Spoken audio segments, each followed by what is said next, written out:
வணக்கம். சன்ரைஸ் நேரத்திற்கான இணையவள தொகுப்புடன் இலங்கை செய்திகள் வாசித்தளிப்பது புஷ்பகலா பிரபாகரன். வறுமை வீதம் அதிகரிப்பு. கடந்த 2019 ஆண்டு 15 வீதமாக இருந்த வறுமை விகிதம் தற்போது 26 வீதமாக அதிகரித்துள்ளது என ஜனாதிபதி ரணில் விக்ரமசிங்க தெரிவித்துள்ளார். நாட்டில் வருமானம் இல்லாத மற்றும் கல்வி வசதிகள் இல்லாத ஒரு பகுதி இருப்பதாகவும் அதனை 2032 ஆண்டளவில் 10 வீதமாக குறைக்க இணக்கம் காணப்பட்டுள்ளதாகவும் ஜனாதிபதி குறிப்பிட்டுள்ளார். உயிரிழந்தோர் எண்ணிக்கை அதிகரிப்பு. நாட்டில் நிலவும் சீரற்ற காலநிலையால் உயிரிழந்தவர்களின் எண்ணிக்கை 10ஆக அதிகரித்துள்ளதாக தெரிவிக்கப்படுகின்றது. இத்தகவலை பாதுகாப்பு ராஜாங்க அமைச்சர் பிரேமித பண்டார தென்னகோன் தெரிவித்துள்ளார். கடிதங்கள் வழங்கி வைப்பு. வடமேல் மாகாண முகாமைத்துவ சேவை உத்தியோகத்தர் சேவையில் சிரேஷ்ட தரத்திற்கு பதவி உயர்வு பெற்றவர்களுக்கான நியமன கடிதங்கள் இன்று காலை வடமேல் மாகாண ஆளுநர் நசீர் அகமட் அவர்களால் வழங்கி வைக்கப்பட்டுள்ளதாக தெரிய வந்துள்ளது. எரிவாயு விலை தொடர்பில் அறிவிப்பு.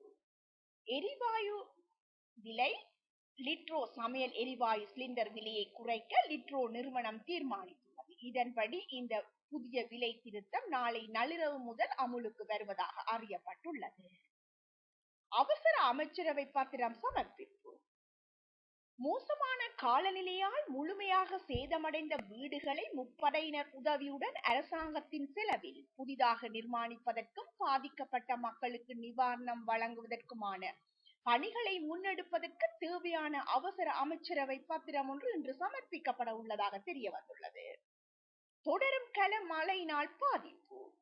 கடந்த சில நாட்களாக பெய்து வரும் கனமழையினால் 23 மாவட்டங்களில் 251 பிரதேசங்களில் உள்ள 23,723 குடும்பங்களைச் சேர்ந்த 87,379 பேர் பாதிக்கப்பட்டுள்ளதாக பாதுகாப்பு அமைச்சர் பிரமித் பண்டார தென்னகோன் தெரிவித்துள்ளார். சாதித்த சிறுமி. புத்தளம் ஆராய்ச்சி கடுவ விஜயகடுவ பிரதேசத்தைச் சேர்ந்த சிறுமி ஒருவர் தனது 15வது வயதில் கணித பிரிவில் கல்வி பொதுத்தராதர உயர்தர பரீட்சைக்கு முகம் கொடுத்து 3 சித்திகளை பெற்றதுடன் புத்தளம் மாவட்டத்தில் 16வது இடத்தை பெற்று சாதனை புரிந்த சம்பவம் ஒன்று இடம்பெற்றுள்ளதாக பதிவாகியுள்ளது. தொடர் போராட்டத்தை முன்னெடுத்துள்ள வடமாகாண அரச சாரதிகள் சங்கம். வடமாகாண அரச சாரதிகள் சங்கத்தினர் இன்று வடமாகாண பிரதம செயலாளர் அலுவலகம் முன்பாக போராட்டம் ஒன்றை முன்னெடுத்துள்ளனர். சாரதிகளின் இடம் மாற்றம் இடைநிறுத்தப்பட்டமைக்கு எதிர்ப்பு தெரிவித்து இப்போராட்டம் முன்னெடுக்கப்பட்டுள்ளதாக தெரிவிக்கப்படுகின்றது. இத்துடன் இணையவள தொகுப்பின் செய்திகள் நிறைவுக்கு வருகின்றன. நன்றி.